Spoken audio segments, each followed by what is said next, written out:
Share my mind, and you don't die. This is the season 1, the episode 620 in the series How to Manifest Immortality. And the name of today's teaching is The Laws of Chaos. The laws of chaos can be brought to light, though never understood. Chaotic laws are hardly meaningful, and therefore out of reason's sphere, yet they appear to be an obstacle to reason and to truth.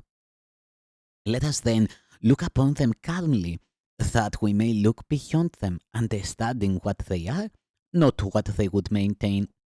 It is essential it be understood what they are for, because it is their purpose to make meaningless and to attack the truth. Here are the laws that rule the world you made, and yet they go for nothing and need not be broken, merely looked upon and gone beyond. The first chaotic law is that the truth is different for everyone. Like all these principles, this one maintains that each is separate and has a different set of thoughts that set him off from others. This principle evolves from the belief there is a hierarchy of illusions. Some are more valuable and therefore true. Each one establishes this for himself and makes it true by his attack on what another values.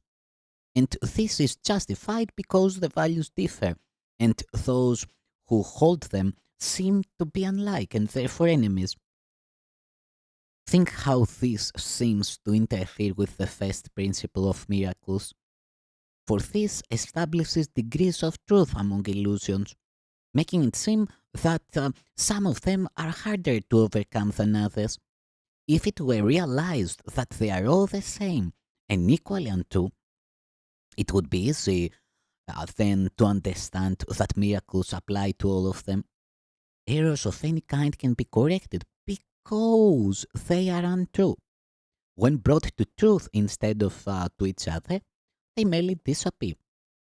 No part of nothing can be more resistant to the truth than can another. The second law of chaos, dear indeed to every worshipper of sin, is that each one must sin and therefore deserves attack and death. This principle, closely related to the first, is the demand that errors call for punishment and not correction. For the distraction of the one who makes the error places him beyond correction and beyond forgiveness. What he has done is thus interpreted as an irrevocable sentence upon himself, which God Himself is powerless to overcome. Sin cannot be remitted, being the belief that the Son of God can make mistakes for which his own destruction becomes inevitable. Think what this seems to do to the relationship between the Father and the Son. Now, it appears that they can never be one again, for one must always be content and by the other. Now are they different and enemies, and their relationship is one of opposition, just as the separate aspects of the Son meet only to conflict but not to join. One becomes weak, the other strong by his defeat, and fear of God and of each other now appears as sensible, made real by what the Son of God has done both to himself and his Creator. The arrogance on which the laws of chaos stand could not be more apparent than emerges here. Here is a principle that would define what the creator of reality must be, what he must think, and what he must believe, and how he must respond believing it. It is not even it is not seen as even necessary that he be asked about the truth of what has been established for his belief. His son can tell him this, and he has but the choice whether to take the word for it or be mistaken. This leads directly to the third preposterous belief that seems to make chaos eternal. For if God cannot be mistaken, he must accept his son's belief in what he is and hate him for it. See how the fear of God is reinforced by this third principle. Now it becomes impossible to turn to him for help in misery, for now he has become the enemy who caused it. to whom appeal is useless. Nor can salvation lie within the Son, whose every aspect seems to be at war with him and justified in its attack. And now is conflict made inevitable beyond the help of God. For now salvation must remain impossible, because the Saviour has become the enemy. There can be no release and no escape. Atonement thus becomes a myth, and vengeance, not forgiveness, is the will of God. From where all this begins, there is no sight of help that can succeed. Only destruction can be the outcome, and God Himself seems to be siding with it to overcome His Son. Think not the ego will enable you to find escape from what it wants. That is the function of this cause, which does not value what the ego cherishes. The ego values only what it takes. This leads to the fourth law of chaos, which, if the others are accepted, must be true. This seeming law is the belief you have what you have taken. By this, another's loss becomes your gain, and thus it fails to recognize that you can never take away save from yourself. Yet all other laws must lead to this. For enemies do not give willingly to one another, nor would they seek to share the things they value, and what your enemies would keep from you must be worth having, because they keep it hidden from your sight. All of the mechanisms of madness are seen emerging here. The enemy made strong by keeping hidden the valuable inheritance that should be yours, your justified position and attack for what has been withheld, and the inevitable loss the enemy must suffer to save yourself. Thus do the guilty one protect the innocents. Were they not forced into this foul attack by this unscrupulous behavior of the enemy, they would respond with only kindness. But in a savage world, the kind cannot survive, so they must take or else be taken from. And now, there is a vague unanswered question not yet explained. What is this precious thing, this priceless pearl, this hidden secret treasure to be wrested in righteous wrath from this most treacherous and cunning enemy? It must be what you want but never found. And now you understand the reason why you found it not. For it was taken from you by this enemy, and hidden where you would not think to look. He hid it in his body, making it the cover for his guilt, the hiding place for what belongs to you. Now must his body be destroyed and sacrificed, that you may have that which belongs to you.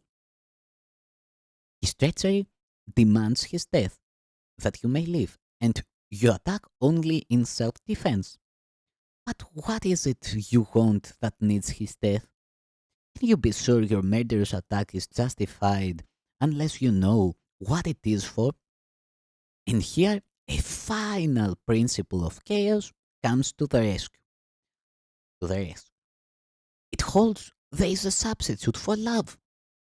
This is the magic that will cure all of your pain, the missing factor in your madness that makes it sane. This is the reason why you must attack. Here is what makes your vengeance justified. Behold unveiled the eagle's secret gift, torn from your brother's body, hidden there in malice and in hatred for the one to whom the gift belongs.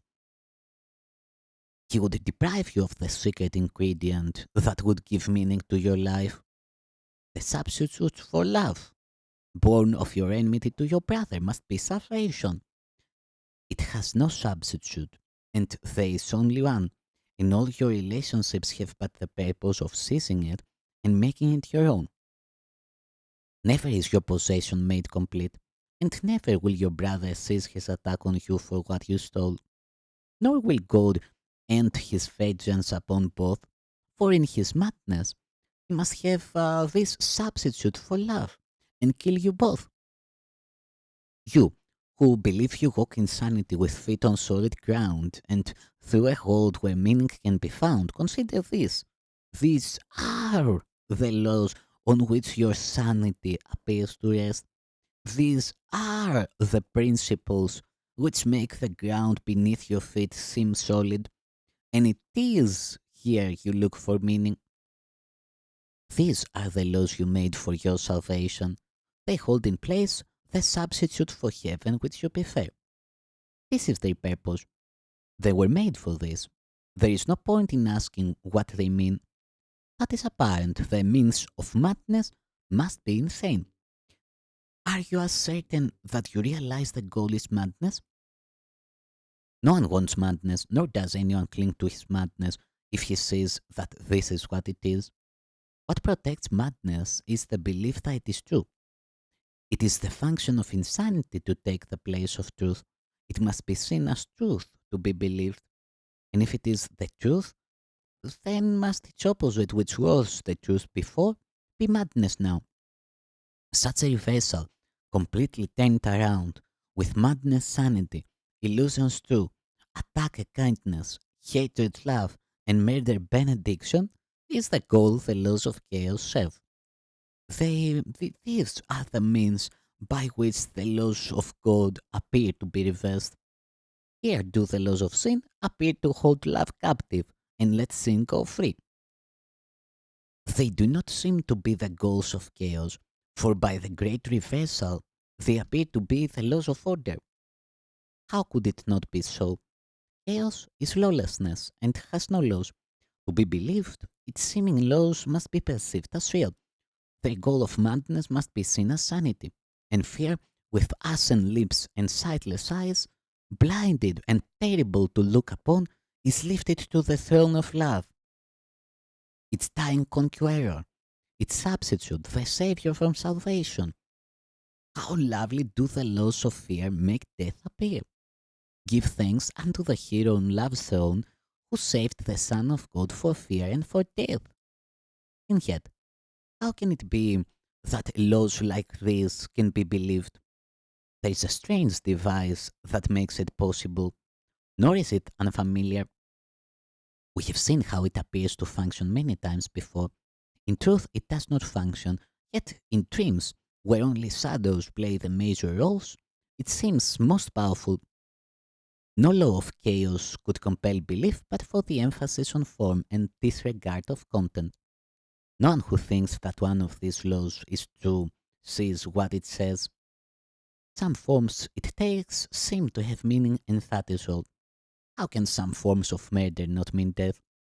Can an attack in any form be love? What form of condemnation is a blessing? Who makes his Savior powerless and finds salvation? Let not the form of the attack on him deceive you. You cannot seek to harm him and be saved. He can find safety from attack by turning on himself. How can it matter what the form this madness takes?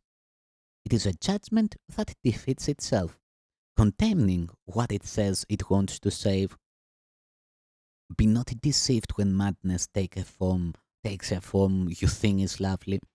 What is intent on your distraction is not your friend. You would maintain and think it true that you do not believe these senseless laws, nor act upon them. And when you look at what they say, they cannot be believed. Rather, you do believe them. For how else could you perceive the form they take with content such as this? Can any form of this be tenable? Yet you believe them for the form they take and do not recognize the content. It never changes. Can you paint rosy lips upon a skeleton, dress it in loveliness, pet it and pamper it and make it live? And can you be content with an illusion that you are living? There is no life outside of heaven. Where God created life, their life must be. In any state apart from heaven, life is illusion. At best, it seems like life. At worst, like death. Yet both are judgments on what is not life, equal in their inaccuracy and lack of meaning. Life not in heaven is impossible, and what is not in heaven is not anywhere. Outside of heaven, only the conflict of illusion stands, senseless, impossible, and beyond all reason, and yet perceived as an eternal barrier to heaven. Illusions are but forms. Their content is never true. The laws of chaos govern all illusions. Their forms conflict, making it seem quite possible to value some above the others. Yet each one rests solely on the belief the laws of chaos are the laws of order as to the others. Each one upholds these laws completely, offering a certain witness that these laws are true. The seeming gentler forms of the attack are no less certain in their witnessing or their results. Certain it is illusions will bring fear because of the beliefs that they imply, not for their form. And lack of faith in love in any form attests to chaos as reality. From the belief in sin, the faith in chaos must follow. It is because it follows that it seems to be a logical conclusion, a valid step in ordered thought. The steps to chaos do follow neatly from their starting point. Each is a different form in the progression of truth's reversal, leading still deeper into terror and away from truth. Think not one step is smaller than another, nor that return from one is easier. The whole descent from heaven lies in each one, and where your thinking starts, there must it end. Brother, take not one step in the descent to hell, for having taken one, you will not recognize the rest for what they are, and they will follow. Attack in any form has placed your foot upon the twisted stairway that leads from heaven. At any instant is it possible to have all this undone. How can you know whether you chose the stairs to heaven or the way to hell? Quite easily. How do you feel? Is peace in your awareness? Are you certain which way you go? And are you sure the goal of heaven can be reached? If not, you walk alone. Ask then your friend to join with you and give you certainty of where you go.